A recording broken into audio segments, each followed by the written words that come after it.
Praise lord.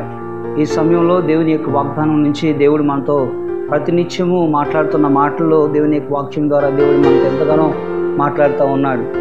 మరి వివేకం కలిగి దేవుని వెతుకువారు కలరేమో అని, అలాగే దేవుడి యొక్క నామమును బట్టి దేవుణ్ణి మనం ఎక్కడ వెతుకుతున్నాం, దేవుణ్ణి పలానా స్థలాల్లో ఉన్నాడని అనేక స్థలాల్లో మనము వెతుకులాడటం ప్రారంభిస్తున్నాం.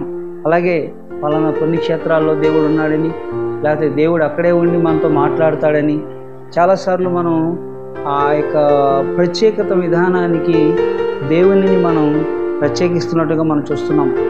అయితే ఈ యొక్క ఉదయకాల సమయంలో దేవుడు మీతో మాట్లాడుతున్న మాటల్లో ప్రత్యేకంగా మరి పరిశుద్ధ గ్రంథంలో నుంచి భక్తుడైన దావీదు రాసిన కీర్తనలు 53వ కీర్తన 2వ వచనం మనం చూసుకుందాం.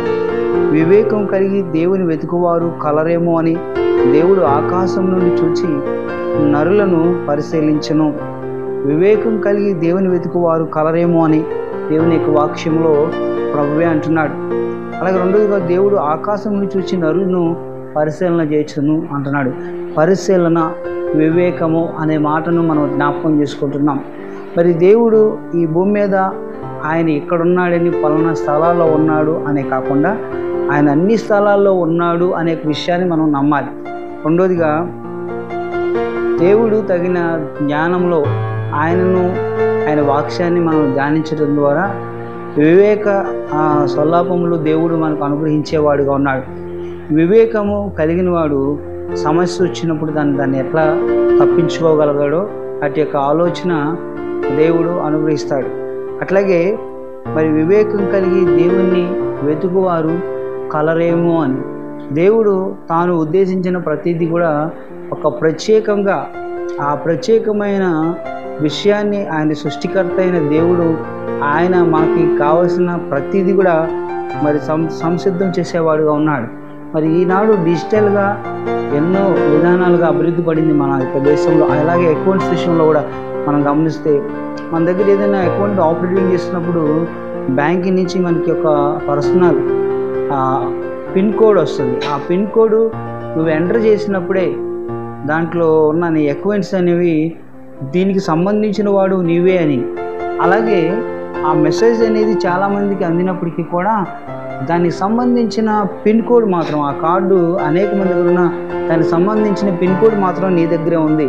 కాబట్టి దాన్ని ప్రత్యేకంగా నువ్వు వాడినట్లుగా, అలాగే దేవుడు కూడా ఈ భూమి మీద ఎంతోమంది మనుషులు ఉన్నారు, కానీ వారి పట్ల వివేకాన్ని మరి దేవుడు ఇస్తున్న ఆ వివేకాన్ని ఉపయోగించకుండా ఇతరులు ఎవరో ఏదో ప్రకటించారని, ఇతరులు ఏదో బోధిస్తున్నారని, లేకపోతే ఇతరుల యొక్క సందేశాన్ని విని దేవుణ్ణి వెతకడం కొరకు అనేక స్థలాల్లోకి వెళ్ళి పరిశీలన చేస్తున్నాడు. అయితే దేవుడు మనందరి మధ్యలో ఉన్నాడు. దేవుని మందిరంలో మనము వచ్చినప్పుడు, దేవుని సన్నిధిలో మనం ఎక్కడైతే 2-3 కూడి ఉంటారో వారి మధ్య నేను ఉంటానని దేవుడు సెలవిచ్చున్నాడు. అదే రీతిగా వారందరూ దారి తొలగి బొత్తిగా చెడిపోయి ఉన్నారు. కింద వచ్చిన అంటున్నారు, ఒకడు తప్పకుండా అందరినీ చెడి ఉన్నారు అంటున్నాడు. వారందరూ దారి తొలగి బొత్తిగా చెడి ఉన్నారు, ఒకడును తప్పుకోకుండా అందరూ చెడి ఉన్నారు, మేలు చేయవారు ఎవరునూ లేరు, ఒక్కడునూ లేడు అంటున్నాడు. మరి ఒకరు తప్పిపోతే అందరూ కూడా తప్పిపోయిన వారుగా ఉన్నాడు. బిలాము వంకర త్రోవలో ఉన్నాడని దేవుని వాక్యంలో రాసింది. అట్లాగే మరి బుద్ధిహీనులుగా ఉన్నాము, బుద్ధి వివేహకులుగా జీవిస్తున్నాము. మరి మనుషుల యొక్క కల్పితాల్లో దేవుడు ఉన్నాడు, కానీ దేవుడు తాను ఉద్దేశించిన ఉద్దేశానికే మనల్ని అప్పగించేవాడుగా ఉన్నాడు. కాబట్టి దయచేసి దేవుని యొక్క లేఖనాన్ని వింటున్న ప్రియులారా, వీరందరికీ కూడా వివేకం కలిగి దేవుని వెతుకువారు కలరేమో అని. వివేకం ఏమిటంటే ఆదియందు దేవుడు వాక్యం ఉన్నాడు, వాక్యమే దేవుడే ఉన్నాడు, ఆయన మన మధ్యలో నివసిస్తూ ఉన్నాడు అనే మాట వాస్తవము.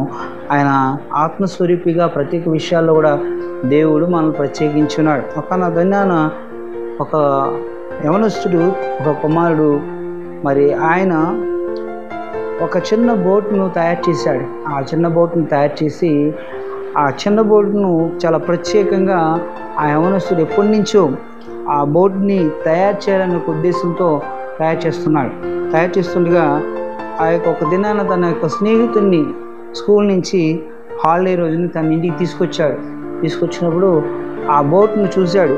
ఆ బోటును తనకు ప్రత్యేకంగా చూపించిన తర్వాత ఆ బోటుని ప్రత్యేకంగా ఈ యవనస్తుడు ఒక దినాన మరి వేరే ప్రాంతానికి వెళ్ళినప్పుడు తన స్నేహితుడు వచ్చి ఆ గదిలో ఉన్న ఆ బోటుని తీసుకొని దొంగిలించి వెళ్ళిపోయి బజార్లో దాన్ని అమ్మేశాడు.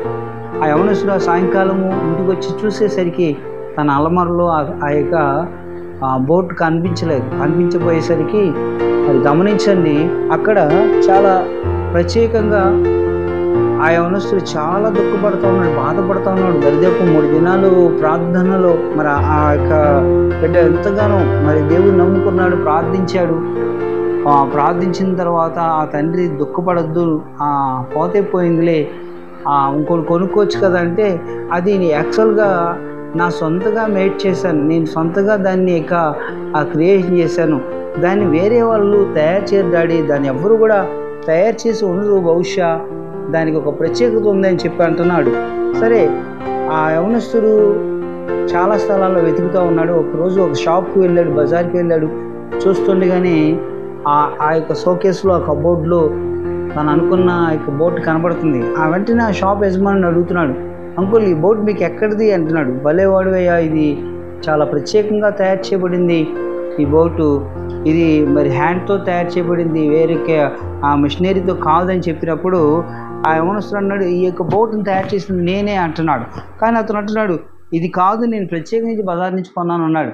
కాసేపటికి ఆ తండ్రి ఆ షాప్ దగ్గరకు వచ్చినప్పుడు, దయచేసి గడిచిన కొన్ని వారాల క్రితము మా బాబు ఈ యొక్క బోట్ని తయారు చేశాడండి, ఈ బోటు ఇంట్లో నుంచి కనిపించట్లేదు, మీకు ఎంత కావాలని అంత ఇస్తాను, ఆహారం కూడా తినకుండా పస్తున్నాడు బాబు అన్నప్పుడు అతను అన్నాడు, ఎవరో ఒక బాబు తీసుకొచ్చి దీన్ని అమ్మేశాడండి అన్నాడు. అప్పుడు అర్థమైంది, ఆ యవనస్తుడు తన స్నేహితుడు ఒక పచ్చి దొంగని, తన దగ్గర ఉన్న వస్తువుని తీసుకువెళ్ళిపోయాడని. కానీ మీదే అని అనడానికి రుజువేంటి అని చెప్పి ఆ యజమానుడు అడిగినప్పుడు ఆ యొక్క యవనస్తుడు చిన్న బోట్ని రేకుతో తయారు చేసి దాంట్లో ఒక డ్రింక్ ఆ క్యాప్ని పెట్టి అందులో ఒక కర్పూరం వెలిగించినప్పుడు ఆ బోట్ అంతా తిరుగుతూ ఉంది బేషన్లో. అబ్బా, దీన్ని దేంతో ఇంధనము లేకుండా ఇలాగా నీవు దీన్ని ఆపరేటింగ్ చేయడానికి మరి ఇలా తయారు చేసావు కదా, నీలో ఒక ప్రత్యేక వివేకం ఉంది. మరి వస్తువును తయారు చేశాడు, దాంట్లో ఉన్న టెక్నాలజీ ఏంటి అనే విషయాన్ని కూడా ఆ యవనస్తుడికి తెలిసింది కదా. అలాగే సృష్టికర్త అయిన దేవుడు మనల్ని తయారు చేశాడు, మనల్ని పుట్టించారు, దేవుడు మనల్ని పెంచేవాడు ఉన్నాడు. ఆయనకు కూడా ఒక ప్రత్యేకమైన ఆపరేటింగ్ తెలుసు. కాబట్టి మరి ఈ ఉదయకాల సమయంలో నీవు మరి దేవుని వివేకం కలిగి దేవుని వెతికేవారుగా ఉండాలి. అంతేగాని ఆ వివేకము అనేది ఏంటి, దేవుడు తాను నీ పట్ల మనందరి పట్ల ఒక నిర్ణయాన్ని కలిగి ఉన్నాడు అనే ఉద్దేశాన్ని గ్రహించి ఆ గ్రహింపాత్మతో కలిగి విశ్వాసంతో మనం బ్రతకాలి. ఆయన మన ప్రార్థన ఆలకించేవాడని మనం నమ్మాలి. మరి ఈ దినము ఈ సారాంశం విన్న మీ యొక్క జీవితంలో మరి ఆ యవనస్తుడి వలె మీరు కూడా మరి ఒక ప్రత్యేకించబడ్డారు, ఈ లోకంలో దేవుని ద్వారా ప్రత్యేకించబడ్డారు. అందరూ కూడా మరి తప్పిపోయారు, అందరూ చెడి ఉన్నారు, మేలు చేయవారు ఒక్కడును లేడు అంటున్నాడు. అందరూ కూడా ఈ లోక సంబంధమైన వాటి యందు దేవుడు ఆరాటపడేవాడు మాత్రం కాదు, ఈ లోక వాటి అన్నిటిని మార్పు చేసినంత మాత్రాన దేవుడు మార్పు చెందే దేవుడు కాదు. కాబట్టి మరి ఎక్కడున్నా దేవుడు మన అందరి మధ్యలో ఉన్నాడు, అన్ని స్థలాల్లో ఉండి దేవుడు మన ప్రార్థనలు ఆలకిస్తున్నాడు.